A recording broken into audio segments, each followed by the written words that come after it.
So, hello everyone, and welcome back to another episode of the One Point Safety Show with myself, Scott Hartley, and my glorious co-host, Scouse Andy. How are you, mate? All right, buddy? Yeah, I'm all good, man. How you doing? I'm good, mate. I'm good. We are delighted, though, tonight to be joined by a special guest. It's Cam. Cammy is at FK Commanders fan. Cameron McDonald's, big long-time supporter of the show. How are you, mate? Yeah, all good, mate. Thanks very much for the invite. Really appreciate it. Hey, no bother at Hope all. you did No a good bother week. at all.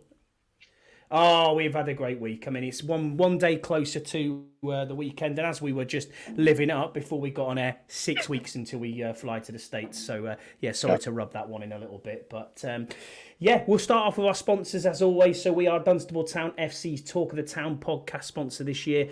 If you like non-league football, go and download that podcast. They talk about all things non-league, not just Dunstable, but they also talk about EFL and Premier League as well. So all worthwhile giving them a shout and go and give them a watch.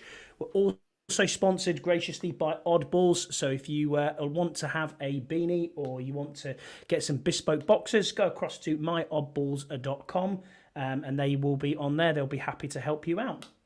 We'll get into our news then, boys. We've got a massive amount of people in the chat already, and thank you all for joining us. We know you're all only here for the hat giveaway, and we'll get to that. But yeah, let's do it right at the end. So they've got to wait. They've got to hang on all show. All show. Wait, make sure. Especially Jesse. Actually, I think Jesse. I think we should take him out. We should take him out the actual draw. No, we can't. I seen what he said, and I seen what he said in the actual comments. So he deserves to go. I saw that. But Jesse's all right. Honestly, we'll leave him to it. He did as asked. He did his asked, and we've got 12 entries we'll leave him today. To it, but just we'll leave him out of the draw. That's fine. No problem. Yeah, I know. And I saw that one as well. Can't have Kevin beginning there either. Well, we can, and she's in. So if it lands on there, I'll have to buy her a Jags hat and re-roll it, but it'll be fine. So a bit of news then coming out of camp, and a bit of news broke yesterday. Some roster moves. We re-signed wide receiver Byron Pringle. I was going to call him Brian then, but it's Byron Pringle. And we also claimed off waivers kicker Riley Patterson from the Jags. What are your thoughts on that initially then, Scouse? What Byron Pringle brings to the team?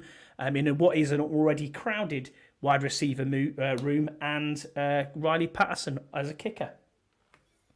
Yeah, I mean, does it move the needle? Not from Byron Pringle's point of view, no.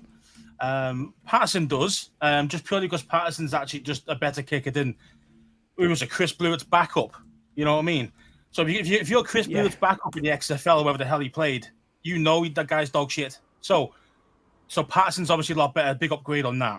I wouldn't say he's still an amazing kicker. Obviously, we seem to like having these Jags kickers.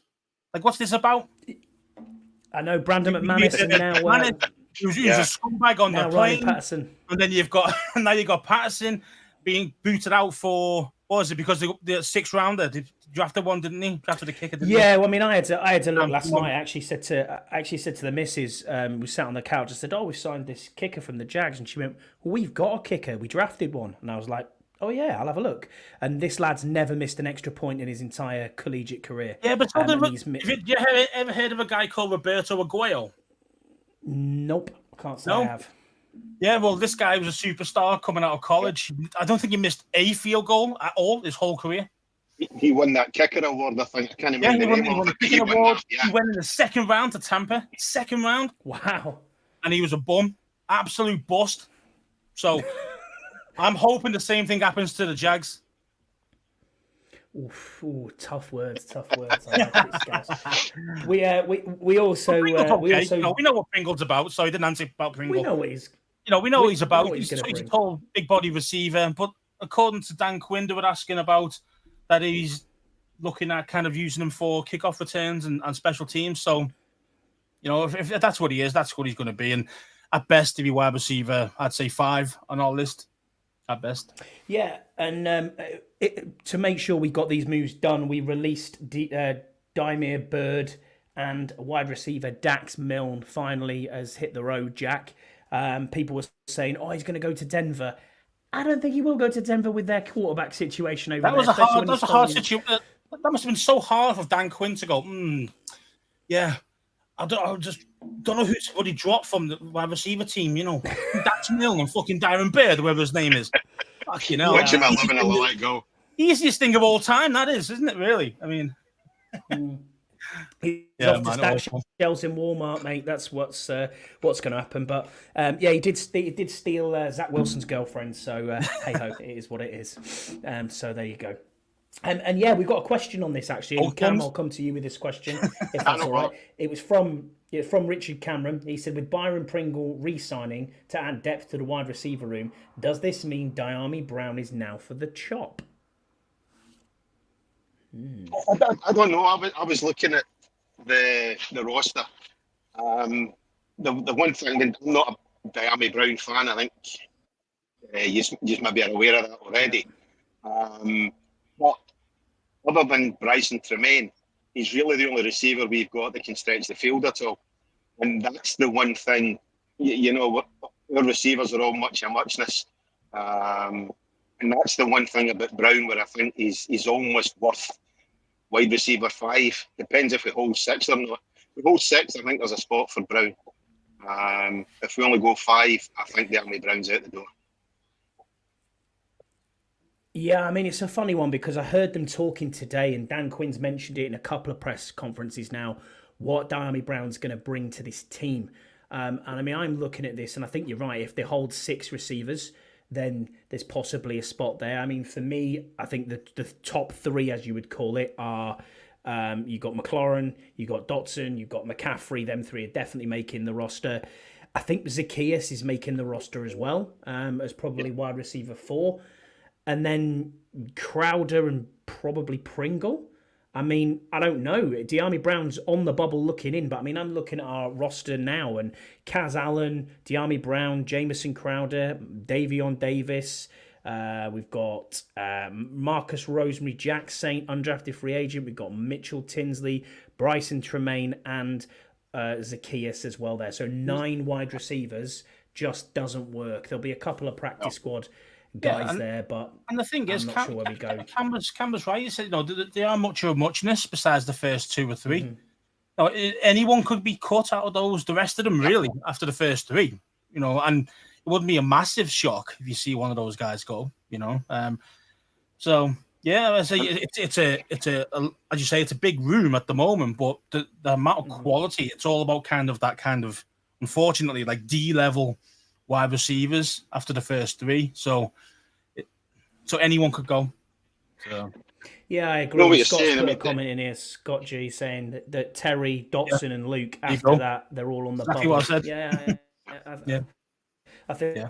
I mean, apparently Tremaine's probably right, to be honest, Scott. But that's a good thing as well. He's having a good camp. Anybody could get in, as in like Tremaine or who's the other guy? Even Kaz Allen, he's been looking okay. So anyone can make it, and that's interesting. That's the interesting part of it. Who's going to make it from the receiver team? I think Tremaine's in a good shout of making it. I definitely do. I agree with you, Cam. He's 6'3", 6'4", so he's obviously got height that none of the other ones have got. Apparently, he's looking shit hot in camp. So I think he's looking at maybe being wide receiver 4. And I was looking at Brian's there saying about Zacchaeus and Crowder on the bubble, but I think Zacchaeus, with his previous relationship, obviously with Jonathan coming over, and then obviously Crowder in the special teams. So I think possibly Brown is definitely on the bubble 100%. Yeah, I agree. And obviously Scott G, exactly, me and him are like this, you know what I mean? Like just intertwined we are, me and Scott G. Of all the people you don't want to be intertwined with, but there you go. Hey, I've seen him on camera. More than a hat rack, my friend. More than a hat rack. I agree with that. So yeah, football's back, by the way, as well. The game is on tonight between the Texans and the Bears. I'm not staying up for that at all. So yeah, that is not something that's going to be there. But yeah, I'm not staying. That was the guy I was thinking of, Brian. I couldn't think of him. It's Mitchell Tinsley. Tinsley. He was the other guy that could exactly. possibly get in there. So, yeah. Thanks for that. Interesting. So one thing that came out a couple of days ago was the Tunnel Club. Now, obviously, we've got a question on this as well, which we'll go through. It's 15 grand for 2 passes, and you can't buy a single pass for 7.5 grand. What it offers is access to a premium bar, including food, beer, wine, and cocktails. Reserved VIP parking space in Black A lot. Exclusive stadium entry and pre-game field access. Tunnel Club merch, whatever that's going to be. Events with the Commander's business and football execs. 1 autographed jersey and an all-inclusive away game trip. And also you get pre-game field access as well, which are just looking at that, 15 grand. I mean, wow, that is a lot of money and very, very high end for what people are trying to get. For what? Yeah, I was exactly going to say that. But then when you just mentioned then all expenses paid trip to an away game, I mean, that's a few I'll take London, baby. That's a few grand, isn't it? I mean, if you're going to say, who would be playing away like far, you know what I mean, fly the side of the country or part of it. So, I mean, so that makes it a bit more value for money. Before I heard that, I didn't even hear that the first time. I was like, oh, this is a rip-off. But then now you mentioned that actually makes it a little bit more kind of palatable. But it's still ridiculous. I don't know how much a parking pass is. Someone in the chat will tell us. I'm sure Jesse will let us know. But it isn't cheap to park. Even like if you go Red Zone, I think Red Zone's about 150 a game. Yeah. It's 150 quite a game. I don't know what the black area would be. Which is even closer. So you're looking at probably $1,400 just to park a year. Do you know what I mean? So when you take that off and you take other things into context, completely free food. Yeah. The only thing I don't know about this is does it give you an actual ticket? Yeah, but does it actually give you a ticket? No, it doesn't. It doesn't include your season ticket or your actual ticket for the game. So you could just be stood there in the actual bar, standing there going, I can't actually watch the game. Wow. Yeah. That's, imagine that. Well, we're at the high five from McClellan walking past while you're there, and you can't actually see the game. Brilliant. Yeah. So a question came in from Richard Cameron. It was his second question. He said, do you think it's worth it, or should they use this money to further attract new generation of fans / family with a more affordable offer? Now, I do know that off the field, Mitch Rails is very involved in this, and so is Mark Ein, in trying to come up with and it's probably not going to be until we get to the new stadium, but it might be doing something in the interim. I know they're very keen in going to the community, going around schools, trying to make sure that the youngsters turn up. And he was on about doing a sort of almost like a memorial, like a museum, if you like, from the old to the new, that people can tour around. And I think when we get the new stadium, it will be something that everyone can use 24/7, 365, having complexes in there, cinema, shopping, all that sort of stuff is kind of where we're going to go with this. Almost like you get when you go to Foxborough or when you go to Dallas, that sort of environment is there. LA have got the same thing going on for the Chargers and the Ram at SoFi. So there are things in the offing, but I agree with you, Richard. I think this is something that is probably unaffordable to most fans. Obviously, if you're at high end, then fine. If you've got a box, then why not pay the 15 grand for the for the Tunnel Club as well? But I don't think it's been aimed at that. But the way it was released was like, it didn't get a very good reputation on social media. Scouse, any thoughts on the Tunnel Club, mate? No, I agree with what you say. It's I say, is it affordable? No, for the average person, no, it's not. So. If you can afford to throw 15k at just an extra, because I say it doesn't include your tickets. So, if you can afford that, then fair play to you. Obviously, you've got a great job and doing well in life. But most people can't afford that. So, yeah, it's way out of the remits for us. Even when we go over, we're never going to be getting in there. Yeah. So, we get no high fives from Terry or nothing like that. No, so it's going to be upsetting. But I did like it when Freddie organised the tickets for us. I like the idea. I did like it, yeah. Because, you get closer to the players, stuff like that, and I get that, and that's what you're paying for. You're paying for that extra access there to the players. But Yeah, man, it's just a bit too much money for the average Joe. You got any thoughts on that, Cam? Yeah, I mean, it's not going to be aimed at like say us, that's aimed at businessmen and guys who can write it off as tax. Let's be honest, the 15 grand tax write off straight away, So, and as Jesse's saying, other teams do it. So why shouldn't we start cashing in, or why shouldn't they look at fans who've got a few quid, who can afford to lay out and who want to mix and pay to mix. So no, I think it's a good idea. Whether it received a great response on social media or not, I think it's a great idea to be aimed as I say, at folk with money. It's all about, at the end of the day, the franchises are all about money. That's what it's about. Unfortunately, it's all about the cash. We do it in football over here. Well, we do. But what you've got to think about as well here is the amount of money that they've spent in the stadium already trying to renovate the stadium. I mean, we're at 190 million or something now since Harris took over. Now, clearly, it was left in a shit state. Got to be honest with you. But I know, so this is the sort of thing. Season ticket prices have gone up, and it's like... and the other places are kind of like a third or half, depending on whereabout they are in the stadium. I think it's only like the top tier that hasn't been increased. I know, it's crazy. So that's that's the killer for me, you see, because I mean, as the previous question there, should you spend that on getting more kids involved and actually, getting fans for life more than not? And end of the day, that's what you need to do. Don't forget all the oldies now. Sorry, Cam, but all the oldies now, mate, are getting. They're getting too old, bros. You know what I mean? So they're going to end up not showing up anyway, or unfortunately leaving this earth. And then what we're going to end up with no actual fans left. So because all our fans who know about winning, I say they're all in the 50s onwards. You know what I mean? Let's face it. So we need to get some new young blood in there, man. That's what we want. Well, you need a decent stadium. Probably agree with you. Yeah, we need a lot. Kids. We need a lot to bring in the new youth, but we need a winning team. That's the first thing. And you need a new stadium, and then everything else comes with it. Then, but you got to start on winning on the field. That's the first thing you got to put all your money into. Yeah, it's nice that Josh is throwing 200 mil at the stadium at the moment to try and do it up and stuff, but we're not really going to notice it. Being honest, like you go around, screen looks a bit better. That's all. That's all you're going to kind of see. It's going to be stuff that's all like in and around and the kind of waterworks and everything else. It's stuff that you're not going to see that they're spending money on. So from our side of things, FedEx looks virtually the same. Besides the new Tunnel Club, obviously that's something that is brand new. But everything else is kind of the norm. You wouldn't massively notice a difference.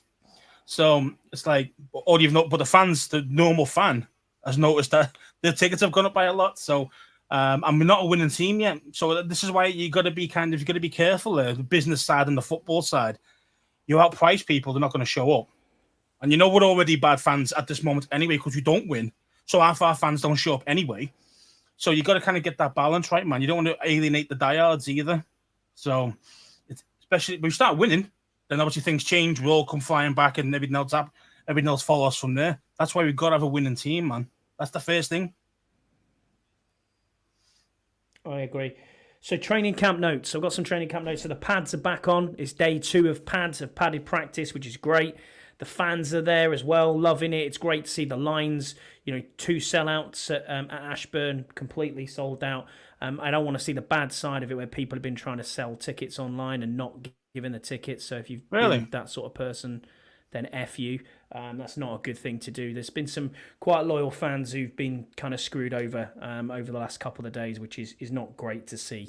Looking at it, though, we've got to get into the offensive line shuffle, I suppose, is one way of looking at it. It's been lots of movement and lots of moving around. We've had Brandon Coleman playing at left tackle, taking first-team reps. We've had Cornelius Lucas playing at right tackle. We've had centres moving around all over the spot. We've had left guards, right guards, all sorts of bits and pieces going on. And it looks to me like they're just trying out people for positions to see where people can play and how they can handle things. But ideally you want that settled offensive line. But what I have noticed is the only two that haven't really moved is Tyler Biadasz and Jaden Daniels have been exclusively working together. So for me, that kind of says, yes, that centre is definitely going to be who your starting centre is. And Sam Cosme's not moving from right guard at all. He's been there ever present. So interesting to see what they're going to do on this line. We may end up losing Turnstile Wiley, as you call him, Scouse, and not starting with him in the season. I mean, what do you think about the offensive line shuffle, shall we call it? I mean, yeah, we've mentioned it a few times over the past few weeks. You know, when Dan first moved here, he was saying we're going to put the players in the best positions to produce, to play well.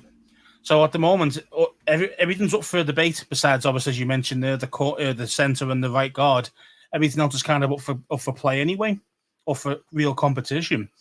None of this has surprised me. You know, if kind of Coleman playing left or right tackle, or Lucas playing even there. I mean, these things, it's understandable. And I think it's just a case of, as you say, eventually you're gonna have to get to the point where you have your four settled in the position, and then you just train them in them positions.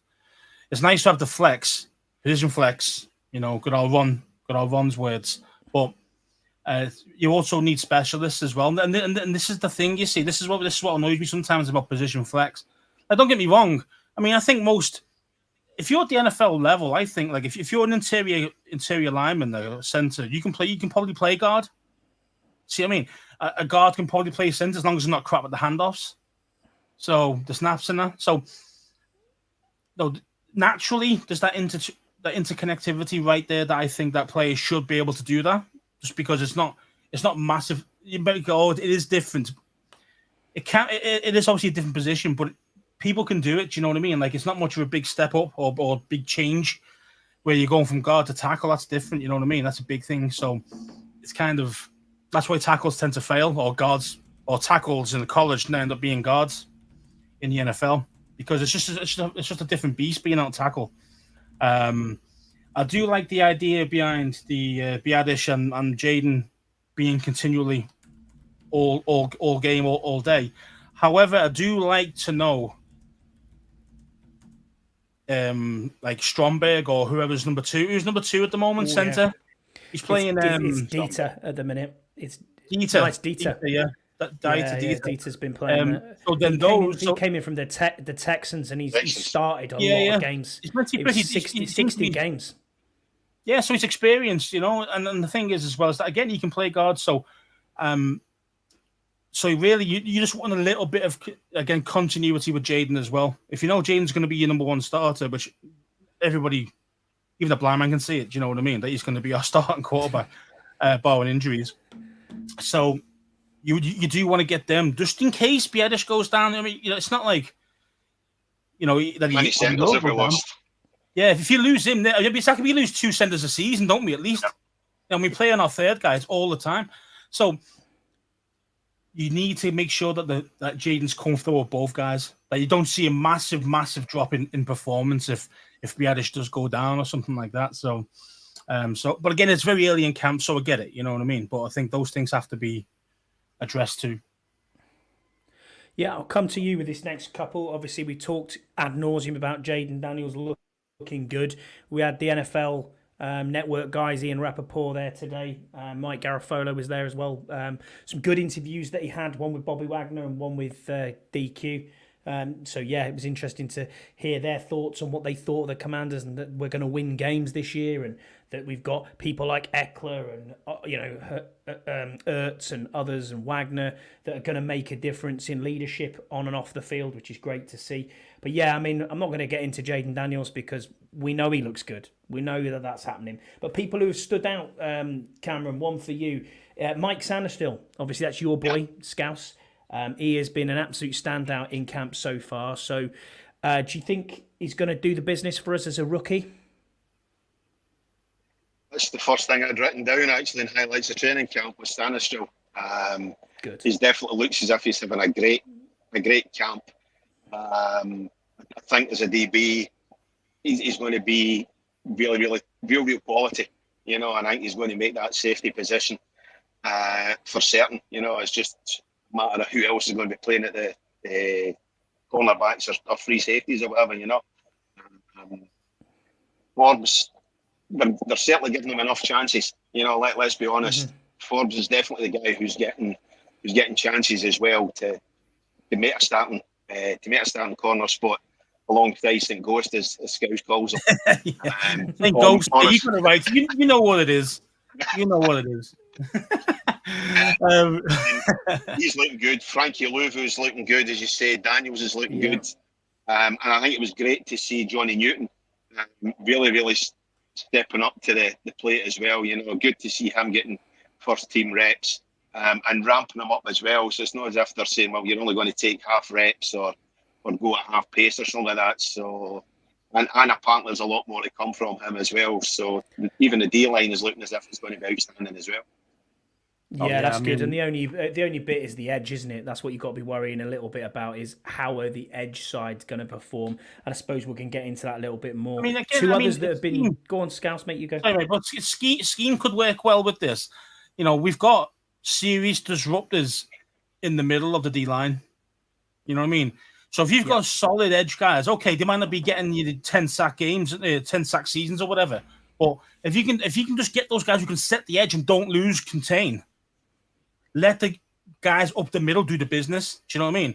This is why, Aaron Donald has been so good, and obviously they got Bosa as well, which always helps. But they haven't got Bosa, have they? I'm lying with that. I was getting confused there with the Chargers. But yeah, so Donald, absolute disruptor, and that's all they did. They set the edges and let him go. So why can't we? If we haven't got great edges who are going to make the big difference, let them be the guys who set the edge. And let the interior guys go to work. Yeah, I think Cleveland Farrell's that edge setter. I think he's the one who's going to set that edge and try and contain, as you said. And it looks like the Dorrance Armstrong is going to be the big pass rush. He's going to be the guy that's going to try and feed. But I think this is if this can go back to 2 years ago, where you got the production that you're going to get from Daron Payne, you got the production you're going to get from Jonathan Allen, and you've said it as well, Scouts, for quite a few weeks now. If you're rotating them in and out with Johnny Newton, and there's less snaps, for them to go. I mean, it was 93% snaps for John Allen last year. I mean, ridiculous. They're never getting a break. Now you're saying, well, hold on, we can rotate these people in. And don't forget other solid interior guys like John Ridgway is solid. We've got no idea whether Fedarian Mathis is going to make this team, but I'd say he's our best nose. Ridgway, I'd say he's our best nose tackle. Now, obviously, we don't play 3-4 too much, but no. But if we did, he'd be prime position for nose tackle ahead of, well, I wouldn't say he's ahead of Daron Payne, but obviously those two can play it. But I'd say Ridgway's a very good nose. So yeah, I mean, and Deluxe we've got a lot of depth on the D line, and that's probably our biggest strength at this moment. Deluxe has put something in the chat here saying, honestly, Young and Sweat weren't getting double-digit sacks when in Washington. Yeah, I understand that. Completely agree with you. It was all about the interior pressure that came. I'm blaming scheme for that, mate. I'm blaming scheme. Del Rio was just absolute shite. So didn't know how to bloody pass rush anything. So, we had the talented guys. There's no reason why those guys couldn't have produced. Look at Ted as soon as he left. Just destroyed the NFL as soon as he left. So, it's got to be. It has to be scheme. Those guys are too talented not to produce. Agreed. 2 other standouts then from camp so far. Tyler Owens. Bram Weinstein, if you listen to his podcast, obviously he has been mentioning him time and time again. He picked off Mariota, in the first day of padded practice. Also been out there running, and he's doing really, really well. I mean, this is a guy we've been talking about for weeks, the flat earther. He's got a perfect 10 RAS score. He has a shot at making this roster.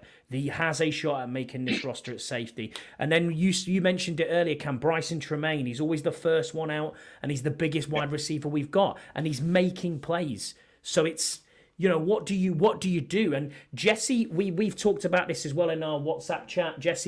We're kind of calling him Mystic Meg or maybe Septic Peg. I don't know which way around. But, he's saying that he thinks Defoe's not going to make the roster, and he also thinks Jamin Davis isn't going to make the roster. And this is where my next point is really. there is massive questions now on Jamin Davis, and it isn't just from, he's getting crowded out because there's too many linebackers, or he's getting crowded out because there's too many defensive ends. We're hearing this from various media sources, not out there shouting about, Jamin Davis is going to get cut, but they're quietly, if you listen carefully, saying he is not having a good camp at either position. Now, granted, it's very hard to learn a brand new position in 3 weeks. I get that. But if you're talented enough and you can do that, I mean, the tangibles are there, the speed's there. He's the same size as Micah Parsons. There's no difference in weight or height. He's just not making this roster. Hey, Speaking of Parsons, sorry to interrupt you there, mate, but did you see Parsons getting smoked by Guyton? No, I didn't see that, mate. Parsons could not get past him, man. See that. Could not get past them at all. I was like, dang, man, we should have got Guyton. It was interesting to see in the snap. It was like, woo, he's a big boy, like, and Parsons could not get past them. Not good for us. Interesting. Be interesting to see what happens this week. Do you think he'll make it linebacker, Cam? Do you think he'll or at defensive end? That's what I was going to say. It'd be interesting to see, because watching DQ getting interviewed before training camp today, he's talking about the next 3 or 4 days. Davis is going to be going back to playing linebacker in training camp. So I think this is basically they're turning around and saying to him, listen, you've got 4 days, 5 days before we go to joint practice with the Jets to prove that you're even worthy of a spot at linebacker. So I think the next week's going to be pivotal in whether he's going to make the roster or not, to be honest. Yeah, I think it's going to be tough. I mean, if Jamin could be a problem. Scouse, you go, mate. You could have a problem. You could have a problem, Davis. You know, say as you say, it's all well and good saying, oh yeah, he's got the athleticism, because we've all seen it. We've seen like that when he does rush the passer, he's actually pretty good at it. It's just, but in this game, obviously he's been struggling. We'll have to see how good he is at linebacker this week. But I think, you know, say he could definitely be a guy. But the only thing I think that might save him is that he's still a first round player. I think that's the only reason. Because have you never noticed that first rounders tend to get more chances than anybody else? Have you ever noticed that? Cleveland Farrell, for example, he was absolutely dung, mate. I'm not being funny. He got drafted. He was shocking. He was absolutely shocking. He was like number 3 or number 4 overall, something crazy like that. And now he's playing for us in his 3rd or 4th team in about 5-6 years. These first rounders are getting chances, man, over and over again. Where, do you know what I mean? Because you're hoping that you could unlock that potential of that first rounder. And it's the same thing with Davis. So that's why I think like he might stay just purely because of that. But he has got to produce something this next week, or he will be definitely a high chance of going. But I did notice from the interviews from DQ that he did say, and I think it was to Ian Rappaport actually when he was interviewing there, he said, we don't have any bias or preconceived ideas coming into either the draft or into what we had on the roster previous. Now, to me, that says it doesn't matter who you are, you got to earn your spot on this roster. Yeah, but they're going to say that though, aren't they? They're going to say that. I mean, players tend to get more chances if you're a first rounder than say you're the 7th rounder and you weren't producing. You'd be cut. You don't see first rounders get cut that often. I'll tell you that. But he's not a DQ I'm looking at this line. No, true. He's not. Yeah, no, true. Banquin didn't select him. True. And again, all depends. Is Dan Quinn going to keep it right down the middle or not? So I'm looking at this linebacker. It is in the back of your mind. It always is in the back of your mind.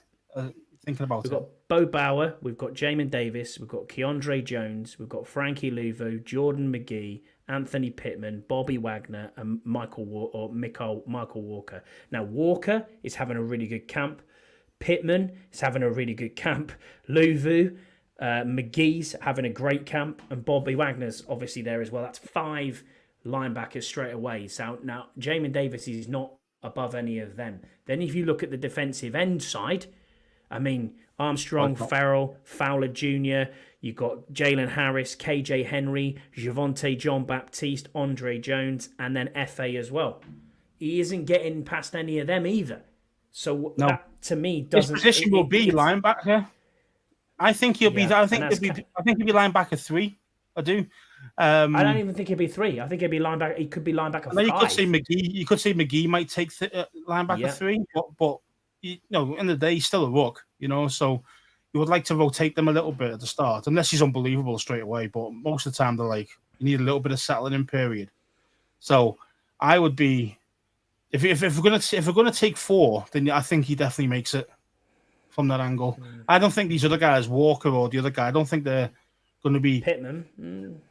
I'm saying, don't be wrong. If Davis is absolutely shocking this week coming up, then yeah, I can see him getting booted out. If he's solid, because don't forget he's a linebacker. He wasn't an edge rusher. You know what I mean? Then True. Then we'll see. We'll see. But live to fight another day type of thing. Would you cut him or see if you can get a 6th or a 7th round draft pick for him? See if you can trade him. Yeah, I mean, I don't think you're going to get anything what now would you with get for him? Bag of a Skittles? less than a year. Yeah, a new jugs machine. Yeah, I mean, you're not getting much for him with less than a year on his contract. That's the problem you've got there. So it's going to be very, very interesting. That's interesting. But Cam, we've had you. Yeah, exactly.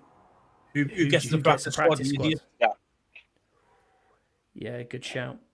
Who would be? Who do you think would be the guy who'd make it to the practice squad easiest? I mean, if you put Jamin Davis, I mean, someone might take a shot on that. Again, oh no, as in who would, if we cut the linebackers, who makes the practice squad easier? Yeah, who'd make it to the practice squad rather than being picked up? I think that's what he means. So, but again, probably, someone like maybe. Walker or Pittman, these are kind of like no-namers, really. So the put one of those guys is probably going to be easier to get onto the practice squad than a Jamin Davis. You know, you see a Jamin Davis getting cut, or someone's going to pick that up. Someone will take a shot because he's a first rounder. True. Again, like I said before, if he's a 7th rounder, no one will give a shit, and you probably get him on the practice squad quite easy. It's optics, but it matters, man. Well, we've had you on here long enough, Cam, so we'll get on with you being on here. So thank you. Appreciate you being on with us. No problem. As I say, appreciate the invite. Hey, mate, we're going to go through your story, really, and how you became a fan of the team. It's interesting to hear a Scottish voice. I get that when I'm at home every day. So it's interesting to listen to you talk to us. But how did you become a fan, and what was your story on how you became to supporting the Redskins football team, Commanders as it's now known? Well, I think that obviously probably more so at Scouts, because I know you're a wee bit newer, Scott. I started watching probably back 82, 80. It's Jesse. I'll go slow. I'll try and speak a wee bit slower, see if you can pick that up. So 82, 83, I started watching when it was on Channel 4. Obviously 83, we won the Super Bowl, beating the Dolphins, John Riggins, etc. And I've been casting my mind back since obviously you says what we're going to discuss tonight, Scott, to try to think how I became a Redskins fan. And the only thing I can think of, my best mate actually started following the Cowboys, 14-year-old at school. So I think it's one of these things, you want to compete with your pals and whatever else. And obviously the early 80s, we had much more success than what the Cowboys did. I don't think I watched that Super Bowl in 83. The first one I remember, unfortunately, is the following year when the Raiders completely destroyed us. I think we went into that at 14-2, and the Raiders handed us our arse. They really, really did.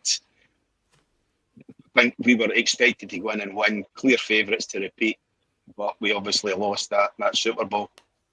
And then just carried on watching.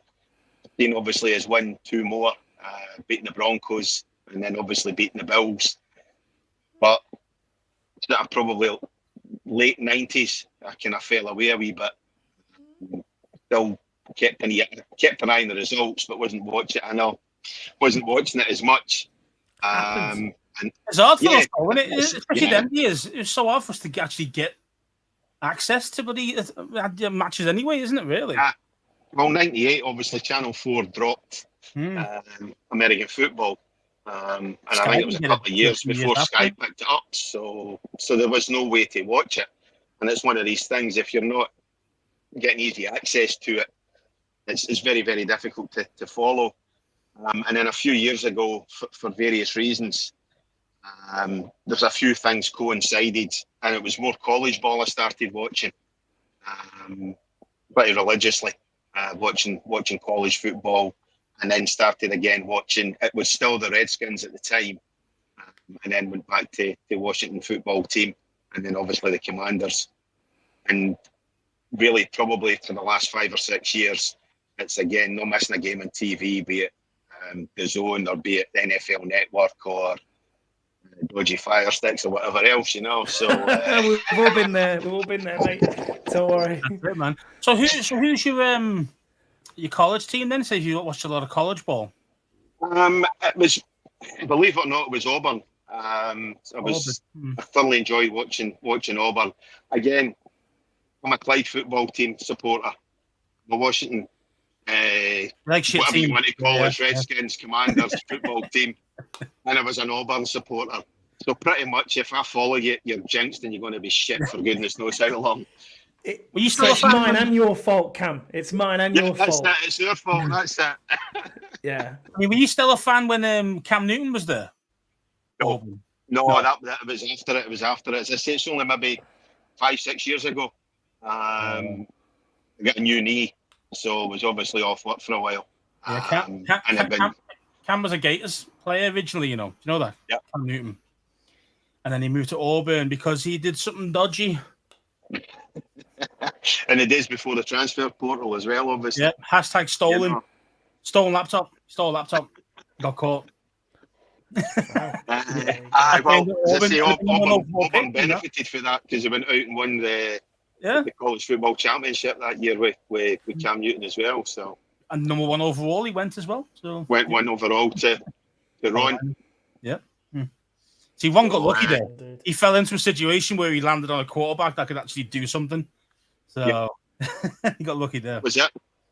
So as I say, after a few years, obviously watching, again, the last 5 or 6 years, I kind of fell across, as I call it, the kind of holy trinity of podcasts, yourself, Burrows, and the Bleeding Burgundy.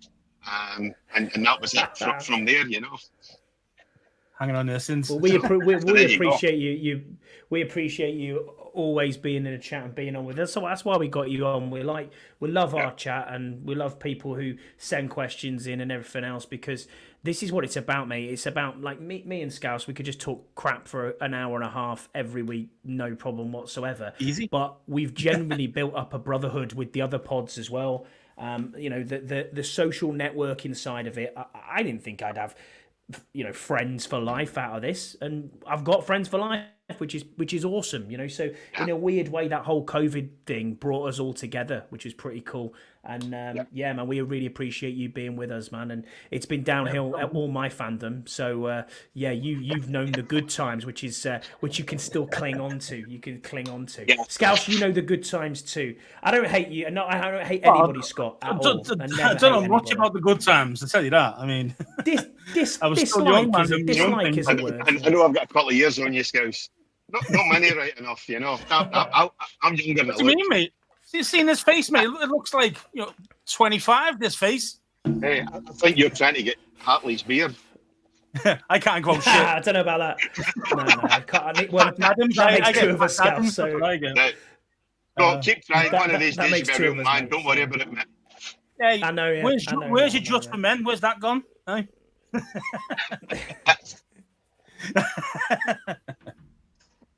Hey, that's it. Yeah, it's gone. I'm the same. I just need to go bald gracefully. It's gone off my. You watched it and it went. And it went. Watched it and it went. I woke up one morning.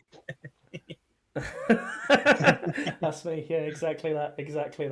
Right, well, we'll get into what everyone's been waiting for. We'll do the old spin the wheel. So thank you for everybody who entered last week. We appreciate you liking, subscribing, and commenting on our last pod. Yes, it was how crap my beard is, and you had to write a sentence on my beard. 12 entries into the into the spin the wheel competition. I've got to be honest, Jesse's was quite funny, saying I had a pube beard, which was quite good.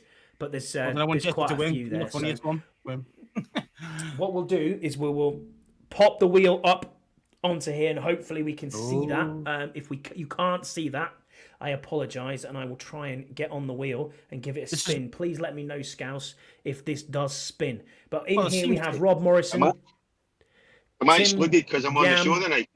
You are not. You are on. I think you are not on here. Actually, I don't know if you Should are on be. here. You put you them on? should be actually because Yeah. yeah, I did put you on. Hang on, we'll add you on now because not trying to do anything bad. I'll just put Cam. And then there we go. We're on. Yeah, just take Right. Scott G off. You can just change it to Cam. It's fine. I can't. Right. Let's spin it and find out who's won a hat anyway. Have you put him in? Is it spinning now on your end or not? And then, Slowly. yeah, Oh, it's still going. Viscount. Viscount. Commander Viscount. Shout out to Commander Viscount. You have won yourself a Commander's hat. We will get that to you. Please DM me. I know you hit us up quite regularly and you're always in our chat as well. So DM me and I will get that sent out to you as soon as I possibly can. I'm waiting for I Scott promise G you- to kick off again. Oh, he's going to kick off in a minute. Yeah, he's going to kick off. But no, if he wants me to buy him a hat, I'll buy him a bloody hat for Christ's sake. Honestly, it's already in rigged. Yeah, I mean, come on, Jesse, you got a wonderful Commander's bag from an unknown source. So I don't know what you're worrying about. Where's my hat? Right, okay, sorry. If you want a Jags hat, my love, I'll buy you a Jags hat. Not a problem at all. But yeah, thank you for everybody who participated in that and took that. We can't thank you enough. It's always nice to give back to the community that we've got on here. Everybody is obviously on the in the chat on the pod, downloads it. I mean, last week again was our biggest downloaded show ever, Scouse, on Spotify and Apple Podcasts. So thank you for everybody who listens to that. By the way, we don't get and paid again, for, you know. the People think, show's oh, you get flying. loads of money We don't. from it. You really don't. We get nothing. We get absolutely diddly squat. I have made on this show about as much as it covers for StreamYard for an entire year once. And that is every podcast that we've ever done. So we don't make any money off this, but it is we are. And even we're the in it just items for the we've love of it. been selling at cost. Like, we're not making any money off them. Yeah, we're not making any money off anything. So, but that's fine. You know what I mean? We're in it just because if someone wants a hat, if someone wants a bag or a bottle or anything like that, hit us up. By all means, come up and we'll do that. And I mean, he's saying here 2 drawings now. No, we're just doing a hat, mate. We're doing a hat now. We're just doing a hat, Scott. I've not made the money, mate. My wife's on the chat and she'll tell you exactly. But no, you can. We will do another giveaway further down the line. I promise. This is the second one. And if you want to speak to Tony Shivers or speak to Ian, they can promise you and tell you will get your stuff. But congratulations to Commander Viscount. You are our winner this week. Well done, my man. So we'll get into our fan questions then. And speaking of Commander Viscount, he was the... Oh, here we go. Yeah. He's throwing receipts at you here, Hartley. He's throwing receipts at you. I think you might have to do another one, another spin. I'm not doing another spin. Nah, we're not doing another spin. Nah. He's showing receipts, though. For the hat. You know what I mean? Well, can't go against your own word, mate. Nah. No more spins. It's all good. We'll save it. We'll save it up. We're not doing it, Scouts. No, it's not happening. But there you go, Scott G. If you want a bloody hat, look, I'll get you a hat. Will you stop whinging? Honest to God, it's ridiculous. But yeah, speaking of Commander Viscount, he's put a question to us very early this week. He said, I wanted to post an early question to the pod on this very point. Are we in danger of overhyping and putting too much franchise expectations on the shoulders of a rookie? You only have to look around the league and see the positive reports coming out from almost every team, that their team looks different, it's tearing it up. We know how good everyone can be. Of course, we have Scouts to keep our feet grounded. I can hear him say Jaden is too slight. What's going to happen if he doesn't if he doesn't learn to slide better? The offensive line is shit. No investment in tackle, etc., etc. But we always want to believe that JD5 is legit. Lake Lewis was talking double-digit wins. Really?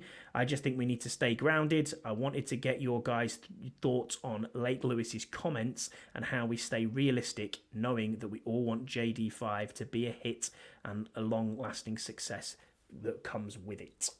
Really good question, that, Scouse. I mean, I'll let you tee off on that one, mate, to start. Yeah, I mean, we are. The short answer is yes, we are in danger of it because the hype train always happens.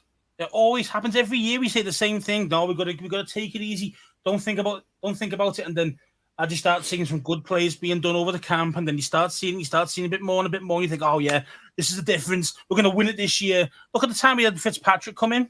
What could happen to that? Yeah. We all thought, oh yeah, we're going to make playoffs. We're going to be doing this. No, look what happened. Well, he broke his hip on a water slide. So yeah, of course he did. He just didn't want to say shit. Yeah, little sneaky bastard. But anyway, but the thing is but that's the whole point though, is that fans do that because we want to win so bad that we do get more excited.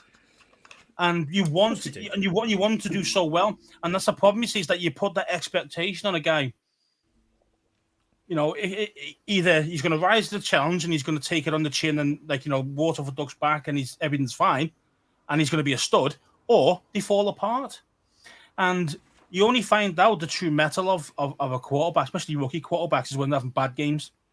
Now, if they're having good games, everyone's loving them. You're the best things in sliced bread.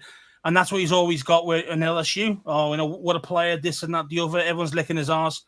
So he's never had the really big time, like, downturns. So, and he's going to feel that here. We're not going to be, playing amazing football straight away. You know, it's going to take us some time to get into it. So you're going to have to see how Jayden reacts to those bad moments, those bad times when the fans start turning and thinking this is shit. That's the difference. You know, we saw it with Sam Howell at the start last season. He looked good. You know, we went week one and it was fine. No, we played well. No, we won. Those type of things, great. But when you start playing badly and then the fans are on your case and everything's negative about you in the media, you try and shut yourself away from it. But it's hard. It really is hard for, especially the youngsters now who were brought up on social media, like this generation of player.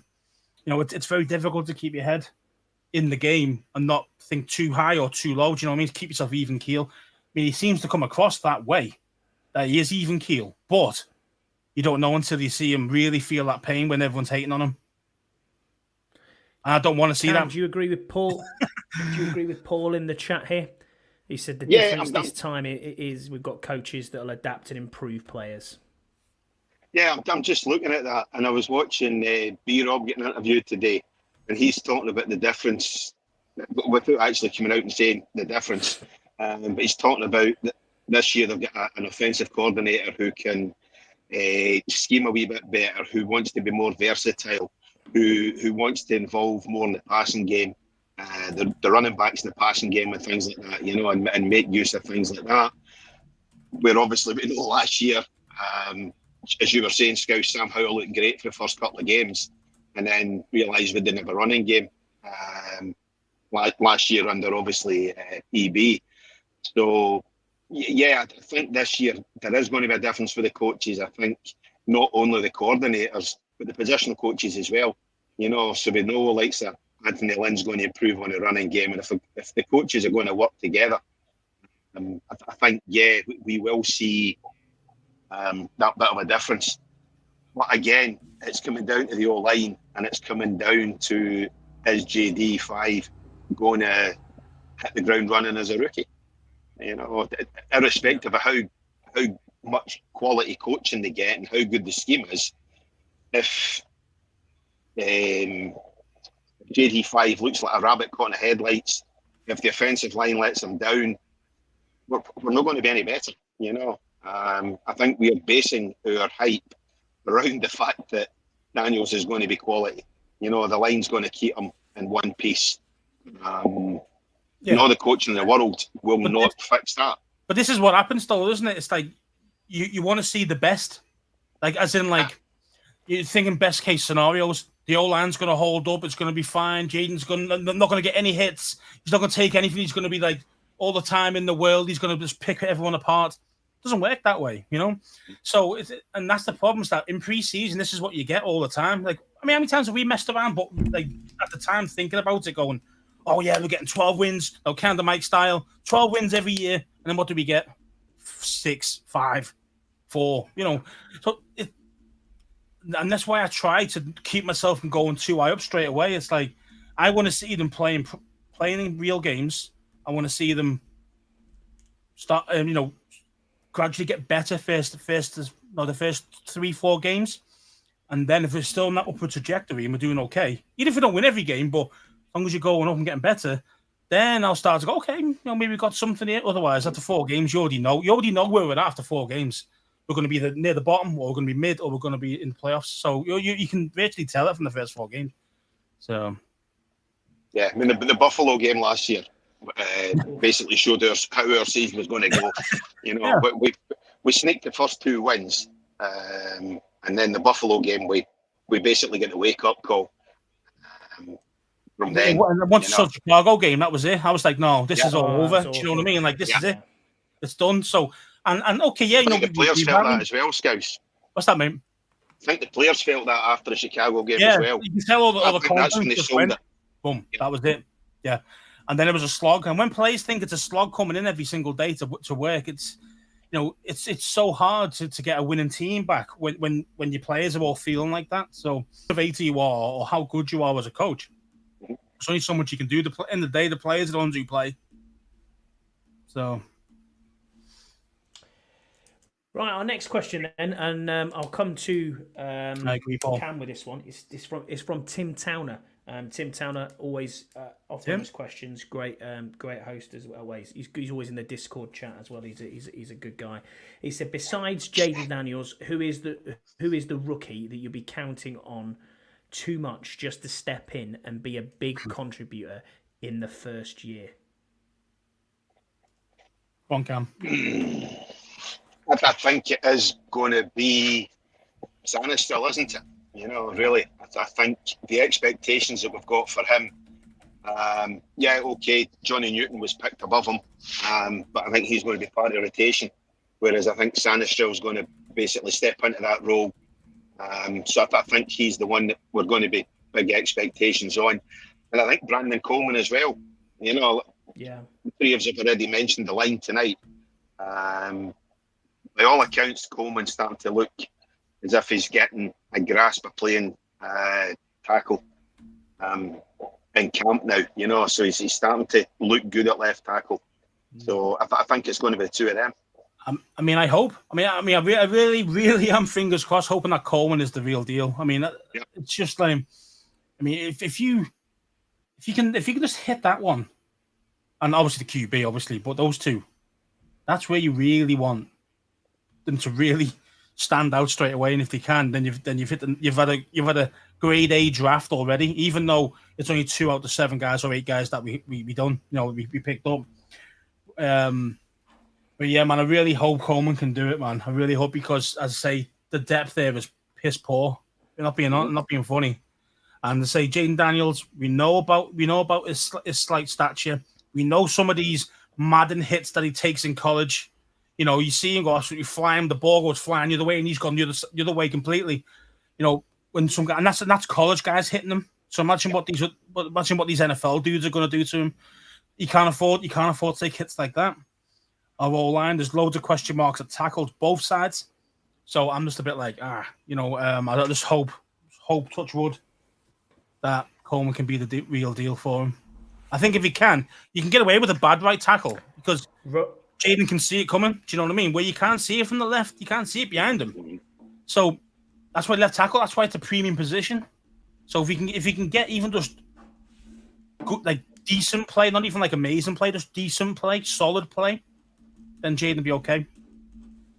So, Scouse, do you think we'll maybe pick up a tackle on waivers? Well, I'm being called potentially, mate. Potentially. As I say, I'm still thinking about this Bakhtiari thing as well. I'm still thinking about him coming in. I know he's injury prone, I know it, but again, he's proven when he is fit, he's an absolute don. You know what I mean? So, and there's a way of taking a shot on a 1-year deal with him. It's an all pro left tackle, Scouse. All pro. You don't get many all pros who are only in the early 30s that are available. You don't see that often. Exactly. We know his injury history. How long is he going to last? He might last 3 games. He might last the whole year. You don't know. So it's but even if he's injured, imagine Coleman learning off him. Yeah.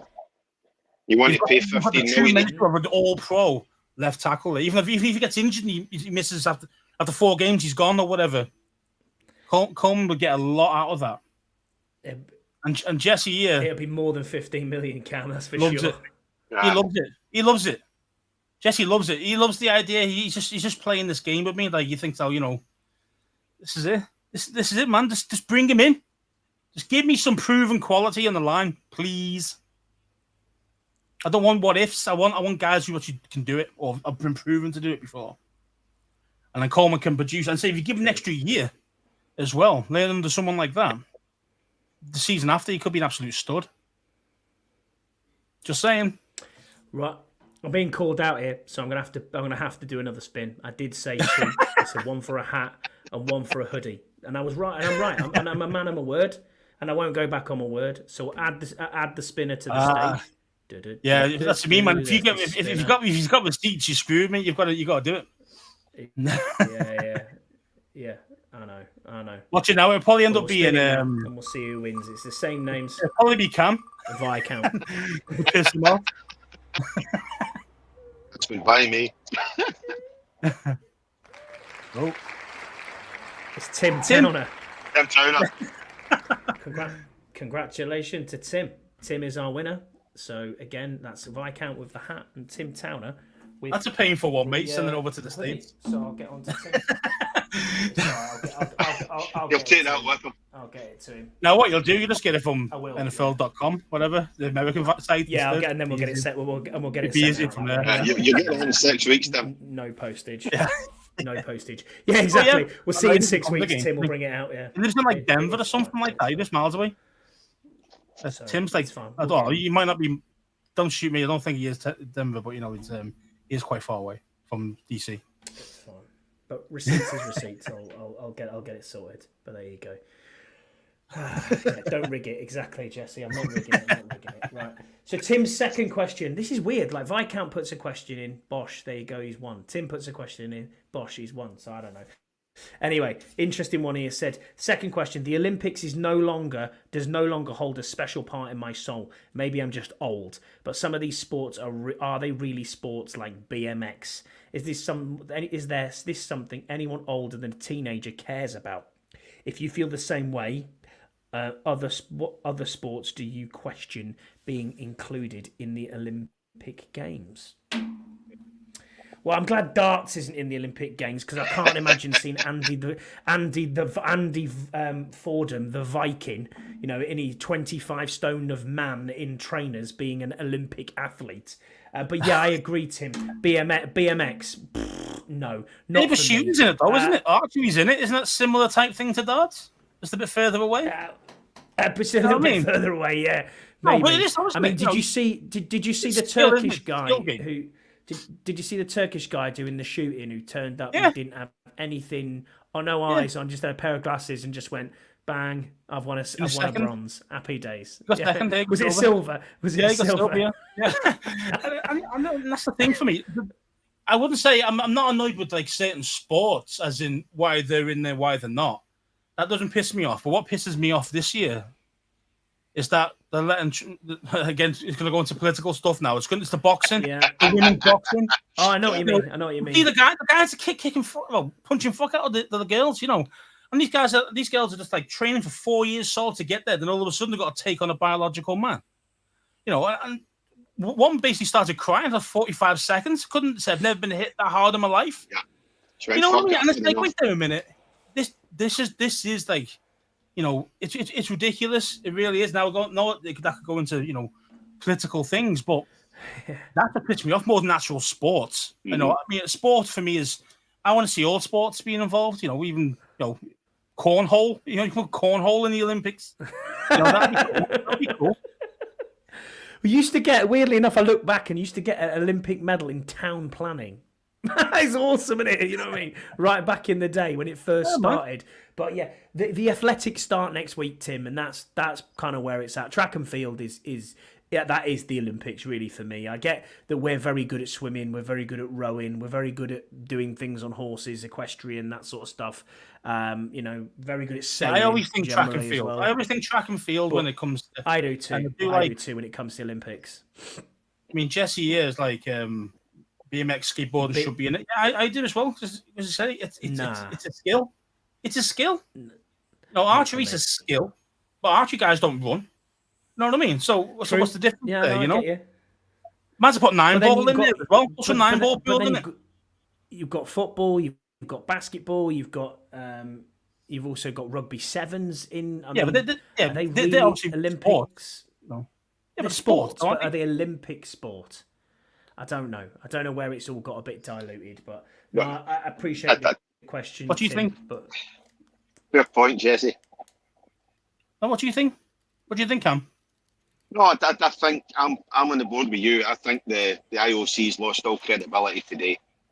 To be honest, mhm. you know, with that women's boxing, Oh, or ridiculous. whatever you fancy identifying as this week, you know, that style of boxing. I'm afraid the IOC's lost any credibility as far as I'm concerned. I haven't watched. The only thing I've watched is on social media that clip of that female boxer today, Yeah, the Italian girl. That's the right. Italian Yeah. girl, you know, She was like crying. 45 seconds and then basically saying, fuck this, I've had I've had enough. You know, there's absolutely no way. Now, that happens in the street. That Algerian boy's getting 5 years in the jail. You know, let's be Yeah, honest. So true. You know, so I'm afraid Order, man. the Olympics has lost it for me. Yeah, this year it's altogether. gone. It's gone. lost a lot of credibility, especially with It isn't just about obviously that's bad. I mean, as I mentioned there with the boxing, but obviously at the start, the Olympic ceremony, the start. You know, the Last Supper out one was all full of drag queens. It's very woke. What is that? Yeah.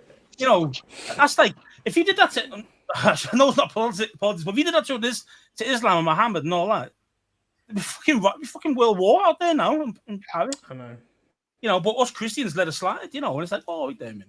You know, I know she apologized, but it was such a weak ass apology. It was unreal. So, I mean, yeah, man, it's gone too far the other way. You know, Olympics is about competitiveness and sport and winning. That's what it's all about. That's why everyone likes sport. Everyone likes sport. Everyone in the chat's like some sort of sports besides NFL. But we want to see the competitive aspect of it. We want to see people truly achieve their dreams as well. Not getting 4 years of boxing, training your ass off against other women to then take on a dude and get smoked in the Olympics. It's like, no, it's not. It's just not right, man. You know. So, yeah. And the missus was telling me about some American swimmer or something like that who jumped into his pal's lane after winning and get disqualified. You know, now, again, the heat of the moment, he's completely lost it. There you go, 4 years, I've won the event. Jumps over his lane to see his pal, who's obviously American or same country or whatever it is, and he gets disqualified because there was other people who he didn't impede who hadn't finished. You know, and he gets disqualified for the gold medal. Woke altogether, you know, and complete nonsense. Ridiculous, isn't it? You know, as I say, it's not about like, obviously for these guys, it's all about the gold medal, of course, you know, it's all about winning and being the best. But it's the training, the dedication that they put in to get there, to get to that level, you know, and then to do something stupid like that, as in like, you know, some little knobhead on the side going, you're slight infringement on a stupid little rule. Now you're disqualified. No, come on, have some fucking common sense, boy. You know what I mean? But you know, it's, that's what pisses me off. It's like I understand being a stickler for the rules, but then there's also got to be like you got to take it with some context, you know. Canada Mike's put a question as back to football. He said, "Who is going to be more important to the team this season?" Bobby 12 wins, yeah, 12 wins, 12 win Mike, Bobby Wagner or Scary Terry, who's more important to the team this year? And we'll go to Cameron first. I'll let you answer this one. I think Wagner is going to be important for what he brings off the field.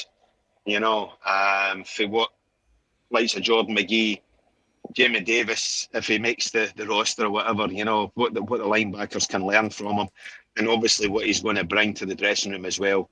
Obviously Terry as well. We know what Terry brings to the dressing room. He's a great team guy. We continually hear it. But no, I think probably it's going to be Bobby Wagner.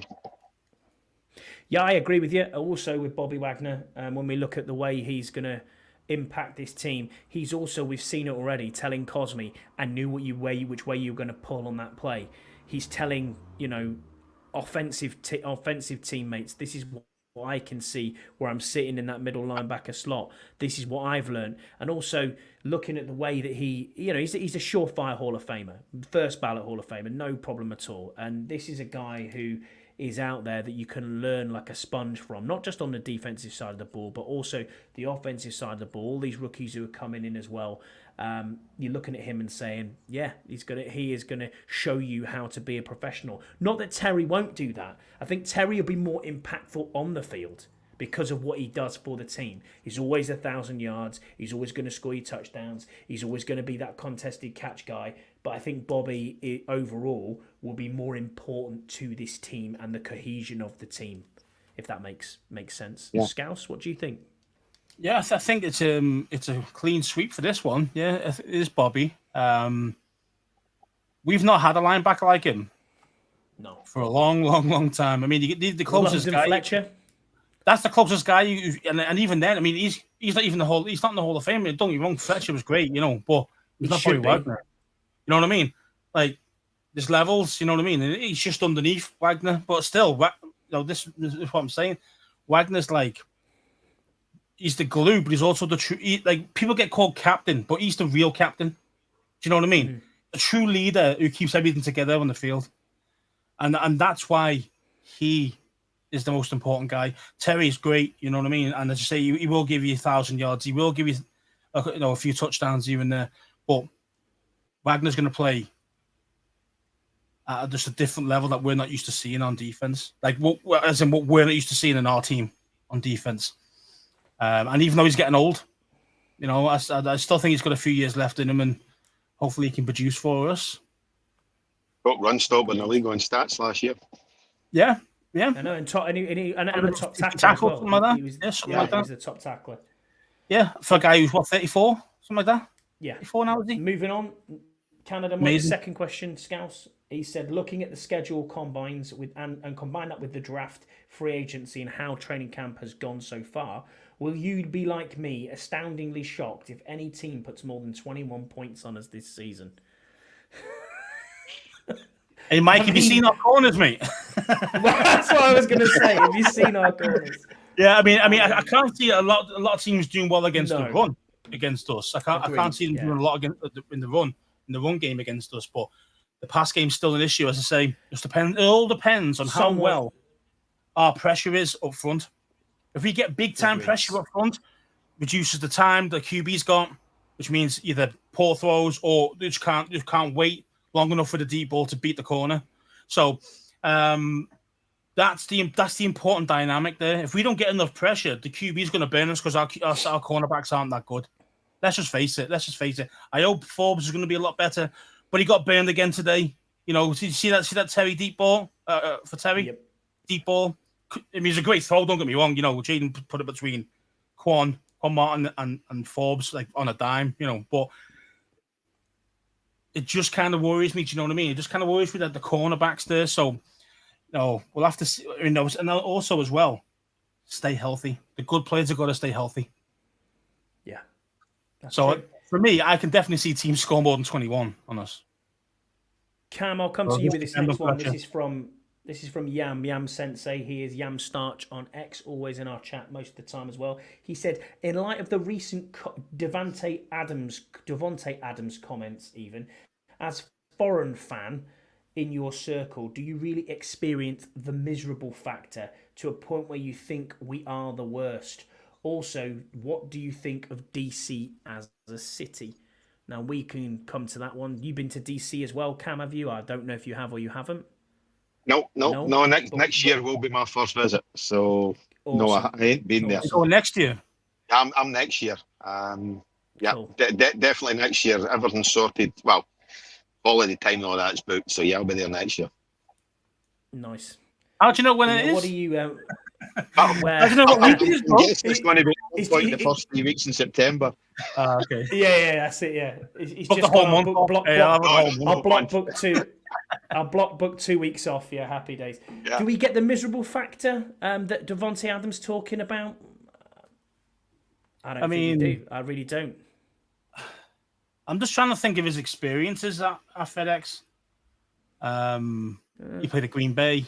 We always give them a game at home when we did play Green Bay. I'm just trying to think. Did you just get a lot of grief? Did you just get a lot of grief from the fans, or was it a case of that? We just had no fans there. Like, I don't understand what the miserable bit is. I don't know what he means by it. I think he's just saying it's a miserable place. It's a miserable place to be, I think, is where he was getting with his comments. Now, hence why Yam said, what do we think of DC as a city? I mean, you go with that one, Scouts. What do you think of DC as a city? I actually really like DC.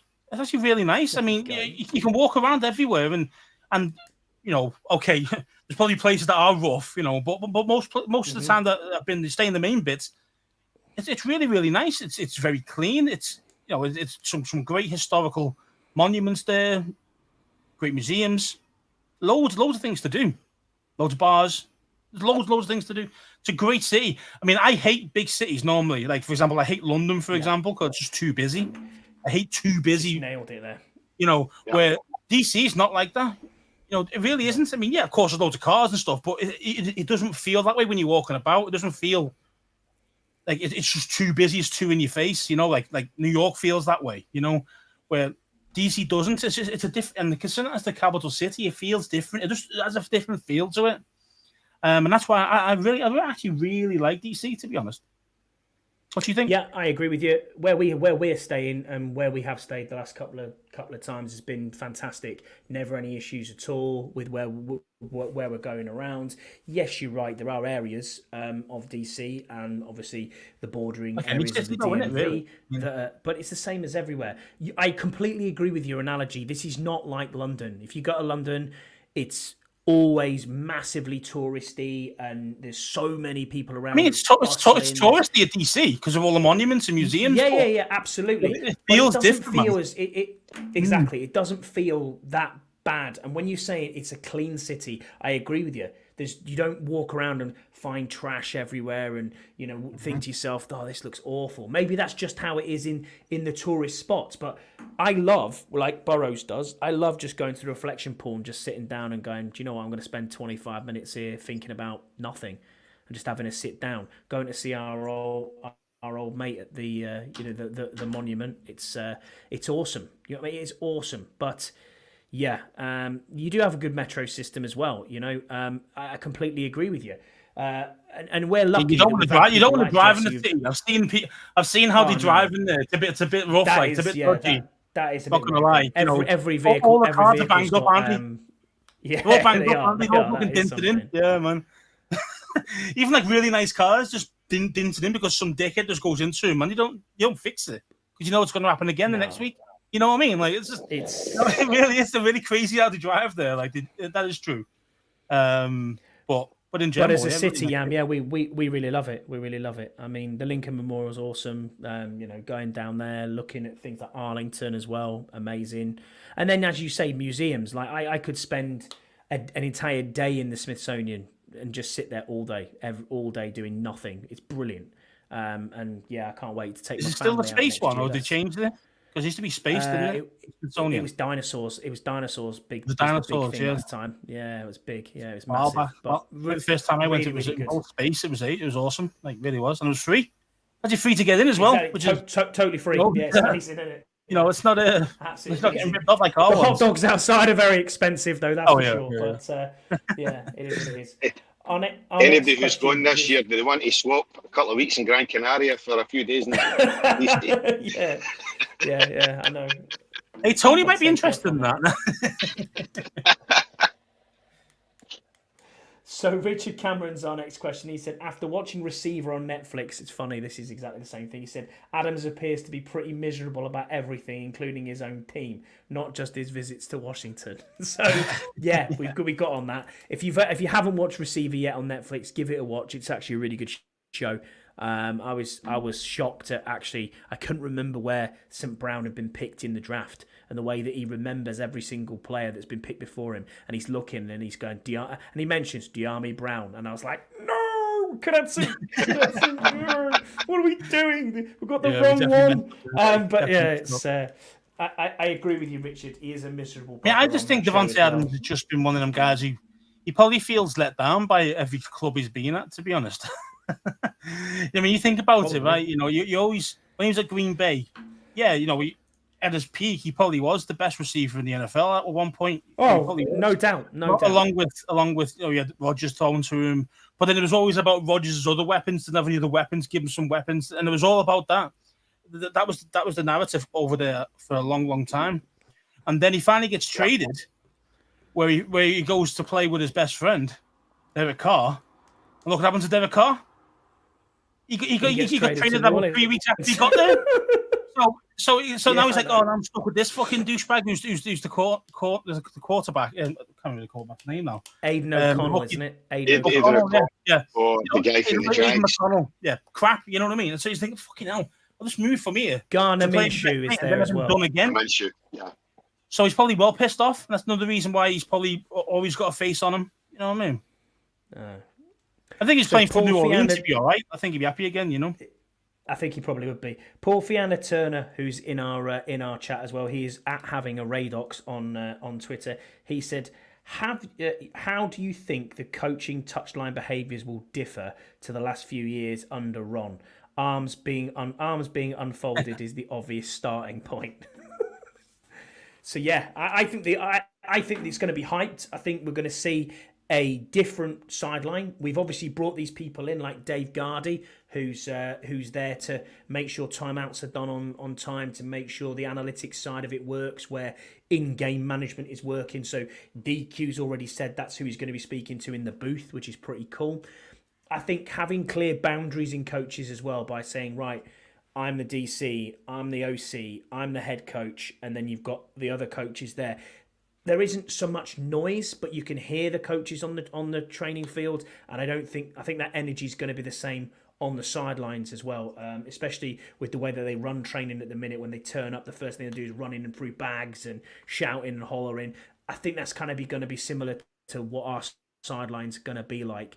DQ seems to be the guy. When I've watched him at like Atlanta, he's constantly got his hands on his knees. He's looking at what plays are there. He's shouting and bawling, and I don't think that'll be any different at all. I wouldn't be surprised if he loses his voice quite a few times. I don't think he's that far out like Dan Campbell's out there, but I do think that he is. It's going to be a totally different sideline. Cam, what do you think on that, mate?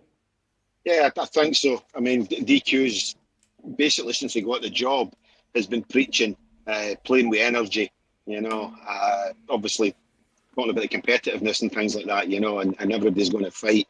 And I don't think you can preach that and then stand like folded arms on the sideline, So I think if you're wanting to make sure the players are getting the message, it is going to be a case of, a bit of shouting, a bit of making sure you're getting the message across. So yeah, I think it's going to be a completely different sideline for what I've been used to for the last 4 seasons. Scouse, anything to add on that? I agree. It's just going to be high energy. That's what it's going to be. High energy from most of the guys. Quinn is like that. Seen it before. Seen it even when he's been DC over at Dallas. He's there in the booth, but he's still giving it large with all these other guys when things happen. That's just how he is. And that's just natural. That's not a fake. That's just how he is. And I mean, Joe Witt, I don't know, he seems a little bit more subdued than, say, DQ is, but he's probably still going to go out there and give it large, So it's definitely going to be a big difference than, say, folded arms Ron, who pick for 2-point conversion and then misses it and stuff like that, when he didn't need to. Yeah. Or did the wrong time out at the wrong time, those type of things, or forgot to do it. There's going to be more control off the field, I think, than what we've had the last few seasons, where, as you say, Scouse, we're going to make sure we're getting the timeouts, we're going to make sure everything's going to be exact and spot on, so there's not going to be losing the control that we've had over the last 3 or 4 seasons. Paul's second question then is, who is likely to start tanking first this season? And isn't it nice that it looks like it won't be us for once? I can't say that we actually ever tanked. I mean, maybe when we're trying to draft Chase Young, maybe, but I don't think teams intentionally go out to tank. I really don't think that is. But basically looking at this, who's the worst team in the NFL? Who's gonna be the worst and who's gonna tank first? Scouse, I'll go to you with that one.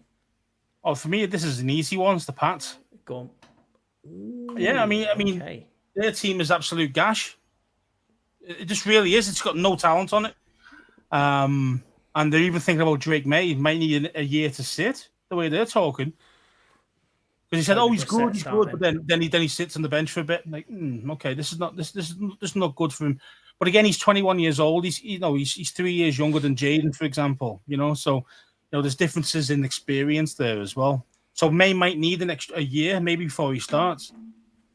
It's fair enough. But what you're going to do, you are going to go, and the team's crap, man. It really is bad. So they are the prime team to go for number 1 overall pick next year. Cam, who do you think? Anyone different? No, it's not to argue with the Patriots. I still don't think the Panthers are going to be up to much. They picked the wrong quarterback last year. I said it at the time, and it's been proven to be right. So Bryce Young, that was just a crazy pick. Never number 1 overall. But it's very, very hard to argue with the Patriots. If you look at it, Drake May, they're talking about even having him QB3 behind Joe Milton. I mean, Joe Milton was shit at Tennessee last year, so... Yeah, I don't think Joe Milton's got a 70-yard bomb. That's the only thing Milton's got. Yeah, he's got a big arm. That's about it. He's nothing else. Yeah, nothing else. He's raw as hell, man. And this is it. So, I mean, the Pats... Yeah, it's got to be. It just has to be the Pats. I got a different one. I'm going to go Denver Broncos. I think they're a basket case. Yeah, I think they're awful. They've got no QB. I mean, who have they got in Denver? Zach Wilson. Bo Nix. I don't know. Bo Nix out of college. Come on. Zach Wilson and Bo Nix is your starting QBs. They've got a terrible... Cortland Sutton. That's about it. They haven't got much going there. They still got a solid defense, though. As well. Still got solid defense. I know the first few games they got blown out, and then they fixed it. You know what I mean? Mid-season, and you can't always go against Sean Payton either. There's no way he's going to go number 1. I know. I get. No way he's going to be number 1 overall pick. I don't. If he's still there, he's certainly not going to tank anyway. No, Payton's not like that. You know what I mean? The New York Football Giants. They're going to be the number 1 overall pick. Yeah. Anyway, only for Dayball. I think the roster's better. Oh, I hope so. Yeah. Deluxe says it's early, but if this defense is going to have a shutout this season, is it going to have a shutout?